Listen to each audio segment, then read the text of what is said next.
আপনি কি আপনার ওভারহেড সিলিং ইন্টেরিয়ার ডেকোরেশন করা নিয়ে দ্বিধায় আছেন? যদি আপনি অগ্নি প্রতিরোধী বৈশিষ্ট্য হিসেবে সিমেন্ট বোর্ড অথবা ম্যাগনেসিয়াম অক্সাইড বোর্ড ব্যবহারের কথা ভাবেন, তবে এটি ব্যয়বহুল এবং ওজনের দিক থেকে অনেক বেশি ভারী।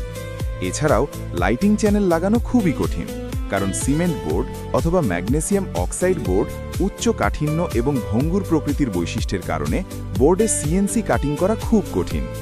ভঙ্গুর হওয়ায় এর উপর কোনো সিএনসি কাজ করা যায় না, এবং এই বোর্ডগুলোর স্ক্রু ধরে রাখার ক্ষমতাও খুব সামান্য। আবার যদি আপনি জিপসাম বোর্ড ব্যবহারের সিদ্ধান্ত নেন, তবে সেটি যদিও অগ্নি প্রতিরোধী, কিন্তু এতে লাইটিং চ্যানেল লাগানো কঠিন এবং এই বোর্ডগুলোরও স্ক্রু ধরে রাখার ক্ষমতা শূন্য। কিন্তু 2023 সাল থেকে আমরা এই ফলস সিলিং ডেকোরেশনের সমস্যা সমাধানের জন্য 12 মিলি প্লেন ভুটান এইচডি এইচএমআর বোর্ড নিয়ে এসেছি। উচ্চ ঘনত্বের কারণে 12 মিলি ভুটান এইচডি এইচএমআর বোর্ডগুলো প্রকৃতিগতভাবেই মজবুত। এছাড়াও অন্য যে কোনো স্থানীয় বোর্ডের তুলনায় ভুটান বোর্ডের স্ক্রু ধারণ ক্ষমতা অসাধারণ ও নিখুঁত।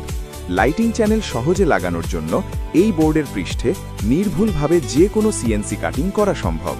সবকিছুর উপরে ভুটান বোর্ড অগ্নি প্রতিরোধী, পানি প্রতিরোধী, টার্মাইট মুক্ত এবং কম ফর্মালডিহাইড নির্গমনের নিশ্চয়তা দেয়। যেহেতু ভুটান এইচডিএইচএমআর বোর্ডগুলো পারটেক্স, উডটেক্স বা জুটেক্সের তুলনায় উচ্চ ঘনত্ব ও মজবুত, তাই মাথার উপরে ঝোলানোর সময়ও এর পৃষ্ঠতল না বেঁকে সর্বদা মসৃণ ও সমতল থাকে। অধিকন্তু ভুটান এইচডিএইচএমআর বোর্ডগুলো অত্যন্ত ঘন হওয়ায় এগুলোর উপর যে কোনো ডকুপেইন্ট এফেক্ট দীর্ঘস্থায়ী হয় এবং ফিনিশিংয়ের কাজটি হয় চমৎকার মসৃণ ও দৃষ্টিনন্দন। Stone Sources is the sole distributor of HD HMR wood particle board in Bangladesh.